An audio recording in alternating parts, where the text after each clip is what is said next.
महापुरुषों के अनुभवगम्य वचनों के श्रवण और मनन और आचरण में उतारने से हमारा परम कल्याण होता है। महर्षि अत्रि जी, अनुसुईया जी के पति अत्रि जी, उनके वचन, इहैवात्तं वसुप्रीत्यै प्रेतवै कटुकोदयम् तस्मान्न ग्राह्यमेवैतत् सुखमानन्त्यमिच्छता। बहुत ध्यान से सुनना। हे भाई, सुख की प्राप्ति के लिए अधर्म पूर्वक जो धन कमाया जाता है, बहुतायत हो रही इस समय, किसी को कुछ मतलब नहीं कि ये रुपया कहां से आ रहा है, इसका क्या परिणाम होगा, किसी को कुछ मतलब, बस रुपया चाहिए। रुपया, सबके दिमाग में रुपया, सबके दिमाग में रुपया। यज्ञ कर रहे हैं रुपया चाहिए, कर्म कर रहे हैं रुपया, बस रुपया रुपया। धर्म छूट गया। कभी अपने को भी न्यौछावर करने की सोचे। हम इतने शास्त्रों का वर्णन करते, कहीं भी ऐसा नहीं लिखा हुआ है। आज तक हमें कोई खड़ा होकर बता ना कुछ प्रवचन में कहा था है 4 रोटी आप खा रहे हो, कोई भूखा नजर आ रहा है, आज का भोजन आप दे दो, उपवास कर लो, ये बढ़िया बात है। आप सब्जी लेने जा रहे हो 100 200 500 रुपया, कोई बीमार आदमी है, उसकी आप आज नमक रोटी खा लो, दे दो उसको, उसकी दवाई का काम करे। ये तो बातें समझ में आती है। अरे विश्वंभर भगवान सच्चिदानंद की बात करते हो, तुम्हें खुद भरोसा नहीं सच्चिदानंद में। हम कह रहे हैं ईमानदारी से गौ सेवा करो, अगर बिना मांगे ना आ जाए तो हमें बताना। गोविंद तुम्हारे दरवाजे पर द्वारपाल बना खड़ा रहेगा। गौ सेवा करते हो, चाहे संत सेवा करते हो, चाहे जो भी कार्य करो, तुम्हें भरोसा उस गोविंद का होना चाहिए जिसका यश गाते हो, जिसके लिए करते हो। वो विश्वंभर सब जग का भरण पोषण करता है। हमारी समझ में नहीं आता है ये मांगने की जरूरत कहां है। मांगना तो शब्द बिल्कुल नहीं। अगर भगवत भरोसा है तो मांगना कैसे आ गया जीवन में। अब यहां देखिए, यही वात्तम वसु प्रीत्यै प्रेत्यवै कटुकोदयम। खूब मेहनत करो, धर्म पूर्वक धन कमाओ, परिवार के पोषण में लगाओ। बिल्कुल चवन्नी देने की जरूरत नहीं बाहर। हम तुम्हें कह रहे हैं उन्हीं को भगवत स्वरूप मान लो। माता पिता परिवार, खूब उनको संतुष्ट करो। घर में ठाकुर जी विराजमान कर लो, भोग लगाओ, परिवार को पवाओ, नाम जप करो। 1 पैसा देने की जरूरत नहीं, तुम्हें भगवत प्राप्ति होगी। हमारी बात समझ लो। अब तुम्हारे पास 100 रुपया इस तरह है कि हमारे सब प्रयोग से, हर कार्य से, अब उनको सोचो ऐसी जगह हम 100 रुपया देंगे जहां कोई हमको नमस्कार न करे, कभी लौट कर हमसे राधे श्याम न बोले। ऐसी जगह चुपचाप ऐसे दे दो, कोई जाने ना। ये हुआ दान धर्म। सो धन धन्य प्रथम गति जाकी। जहां कोई तुमसे मांगे ना हो, जहां कोई तुमको नमस्कार न करे, जहां तुम्हारा आदर ना हो, ऐसी जगह नेकी कर दरिया में डाल की तरह। कोई दोबारा तुमसे कि ये वही आदमी जो 100 रुपया दिए था, कभी ऐसा ना बोलने वाला हो। ऐसी जगह धर्म पूर्वक कमाई को ऐसे दान किया है। अब यहां महर्षि अत्रि जी कह रहे हैं, इहैवात्तं वसुप्रीत्यै। धर्म क्या है, वैराग्य क्या है, भगवत मार्ग क्या है, परम कल्याण क्या है, जगत मंगल क्या है, बस प्रवचन में रह गया है। ये संसार घृणित है, ये संसार धोखेबाज है, बस वही लौकिक। इहैवात्तं वसुप्रीत्यै प्रेत्यै वै कटुकोदयम्।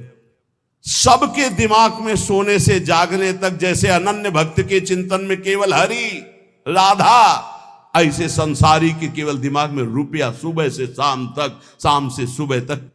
और लक्ष्मी जिनके चरण को चापती रहते हैं, ऐसे हरि से विमुख पापाचरण करके रुपया इकट्ठा किया तो बोले इस लोक का धन यहीं रह गया। अब मृत्यु के बाद जो कटु परिणाम उत्पन्न होगा उस धन कमाई का, इसलिए होश में हो जाओ। यदि अभी तक पापाचरण से धन कमाया हो तो उसको ऐसी जगह दान कर दो जहां दूसरों की दवाइयां होती हो, दूसरों के कष्ट निवारण होते हो, दूसरों का उदर पोषण होता हो, वस्त्र आदि, गऊओं का चारा आदि अगर हो, अधर्म पूर्वक कमाया हो तो हटा देना। नहीं मरोगे तो दुर्गति होगी और जिंदा में परिवार को नाश कर देगा वो धन। लिख लो हमारे शब्द। जिंदा में जिनके लिए तुम एकत्रित किया उनका नाश करेगा, बुद्धि का नाश, स्वास्थ्य का नाश, तांडव मचाएगा घर में, अधर्म का धन। और मरोगे तब कह रहे हैं कि तुम्हारी दुर्गति कर देगा, वही अधर्म का कमाया धन यहां बैंक में रह जाएगा, उसका कमाने का जो कर्म था वो तुम्हारी दुर्गति कर देगा। महाराज अत्रि कह रहे हैं तस्मान ग्राह्य में वही तत् सुखमानंत्यमिच्छता, इसलिए परम सुख प्राप्ति के लिए अधर्म पूर्वक धन कमाने की इच्छा मत करो। अनंत महिमा में भगवान ने धर्म की स्थापना की, पहले धर्म फिर धन, धर्म अर्थ काम मोक्ष, पहले धर्म को आगे रख करके धन कमाओ। पहले था चाहे प्राण चले जाएं, धर्म नहीं जाना चाहिए। देखा महापुरुषों को, गुरुजनों को, प्राणों की बाजी लगा दी, शहीद हो गए अपने राष्ट्र पर, अपने धर्म पर, अपने भगवत भाव पर। परः पराणाम पुरुषो यस्य तुष्टो जनार्दनः सा प्राप्नोत्यक्षयम् स्थानमेतत् सत्यम मयोदितम। इस माया से परे परमात्मा है, वह परम पुरुष जनार्दन श्री कृष्ण जिस कार्य से, जिससे संतुष्ट हो गया, वही परम सुखी, वही परम धनवान, वही अक्षय पद को प्राप्त करता है। मैं सत्य सत्य सत्य कहता हूं। इसलिए मानव जीवन प्राप्त करके धर्म का आचरण करो। धर्म के द्वारा संपादित किया हुआ तुम्हारा जीवन, जितने भी कर्म, वो तुम्हें महासुख प्रदान करेंगे। ना गुणान गुणिनो हंति स्तौति मंद गुणानपि नान्य दोषेषु रमते सानसूया प्रकीर्तिताः। जब कभी किसी गुणी की तुम्हारे सामने प्रशंसा होने लगे तो खंडन मत करना, किसी के गुणों का खंडन मत करो। और जब किसी के दोषों की चर्चा होने लगे तो कान में अंगुली डाल के वहां से चले जाओ। जब किसी की महिमा गाई जा रही हो तो आनंदित होकर सुनो, भगवान की विभूति है जिसका वर्णन हो रहा है। लेकिन जब किसी की निंदा की जा रही हो तो कान में अंगुली डाल के उस सभा से निकल जाओ, क्योंकि सभा में जो जो बैठा होगा उसको सबको पाप लगेगा। द्रौपदी जी को निर्वस्त्र करने का आदेश दुर्योधन ने दिया, उठ के चले जाना चाहिए। भीष्म जी को, द्रोणाचार्य जी को, अश्वत्थामा जी को, इन बड़े बड़े महापुरुषों को नहीं गए ना, नहीं रोका ना। कुछ भी हो, अगर भीष्म जी खड़े हो जाते तो किसी की ताकत थी बोले, परिणाम क्या हुआ? भगवान ने सबको मार के गिरवा दिया, सबको दंड भोगना पड़ा। जिस सभा में शास्त्र निंदा हो रही हो, संत निंदा हो रही हो, भगवत भक्त निंदा हो रही, धर्म की निंदा हो रही हो, आपकी सामर्थ्य है तो उसकी जबान बंद कर दो, नहीं तो कान में अंगुली डालो, उठ के चले जाओ।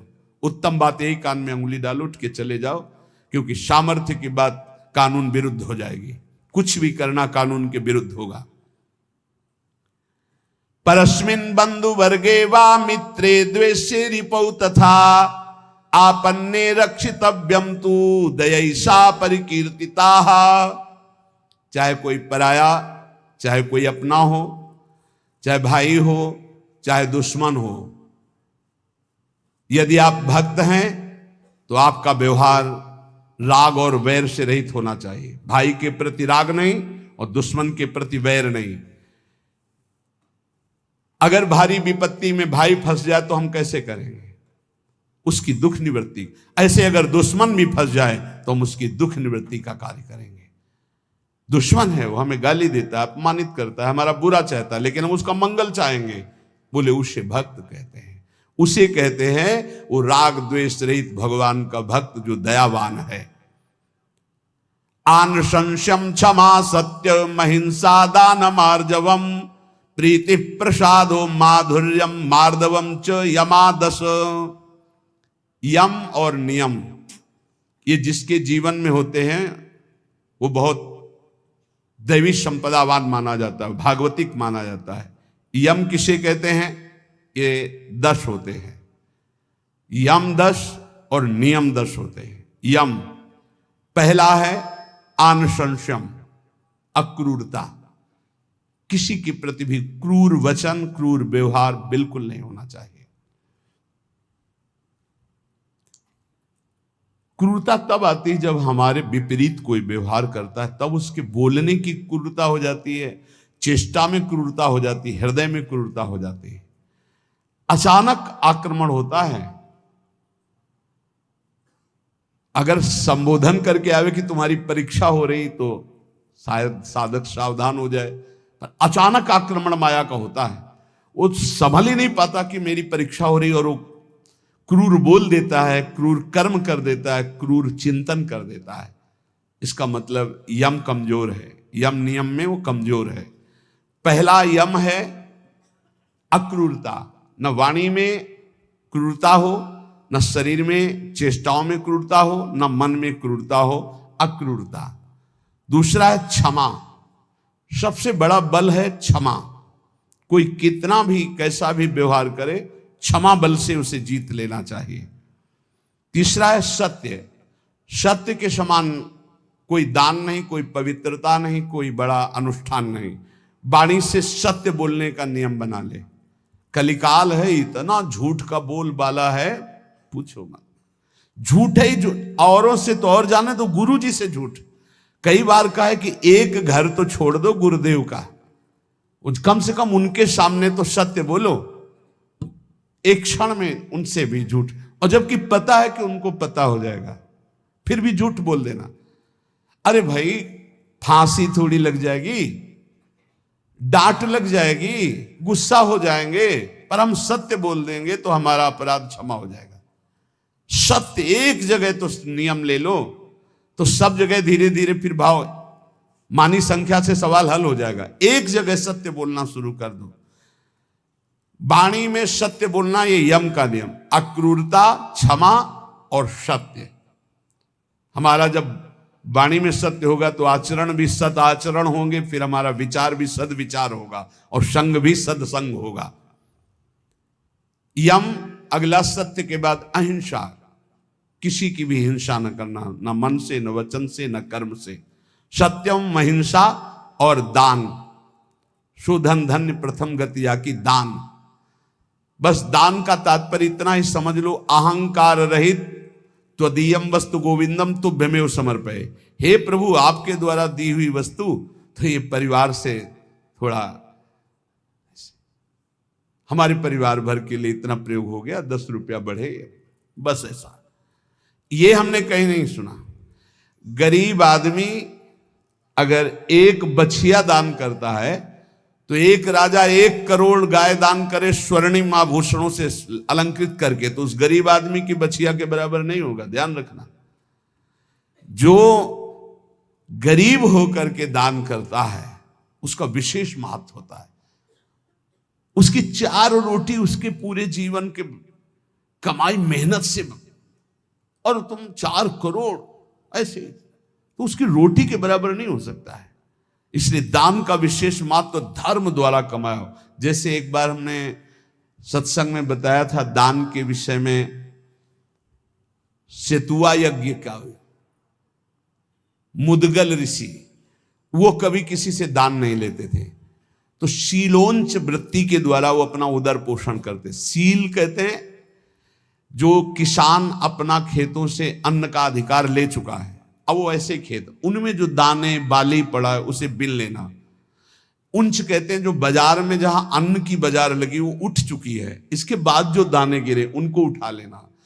तो वो ऐसे 2-4 किलो सब मिला करके होता होगा। उससे 12 महीना सतुआ बना लेते थे, और उसको थोड़ा थोड़ा 12 महीना, और उसी से तप करते थे। एक दिन वो सतुआ पिसा के रखे ही कि इतने में परीक्षार के लिए भगवान अतिथि रूप में आ, बहुत भूखा हूं, हे ऋषि, क्या हमारे उदर पोषण की व्यवस्था हो सकती है? तो उनका हाँ भी, तो साल भर के लिए सतुआ एकत्रित ही किया। वो परोसते गए, वो पाते गए, और पूरा साल भर के लिए जो एकत्रित किया था वो सब सतुआ पा गए। चाट चाट के पा लिया कुछ, तो उनका भगवान पूरे साल की व्यवस्था इतनी, जब इसके आगे तो है ही नहीं। तो उनका चलो हम छक भी गए हैं बहुत, और डकार ली और चले। तो एक नेवला वहां से निकला, तो जो 2-4 दाने सतुआ के गिरे थे वो उसके शरीर में छू गए तो स्वर्णिम हो गया, आधा स्वर्ण का। बड़ा उसको चमत्कार मिला। तो जब सुना महाराज युधिष्ठिर की राजसूय यज्ञ हो रही, इतनी बड़ी ब्रह्मा शंकर आदि बड़े बड़े महापुरुष, स्वयं भगवान सच्चिदानंद श्री कृष्ण द्वैपायन व्यासदेव जी सब विराज, तो नेवला पूरी पंगतों में लौटता हुआ घूमता, कहीं स्वर्ण का नहीं हुआ तो भगवान श्री कृष्ण के पास से निकलकर महाराज युधिष्ठिर वहीं बैठे थे। कहा महाराज तुम्हारी यज्ञ मुद्गल ऋषि की सतुआ यज्ञ के बराबर भी नहीं।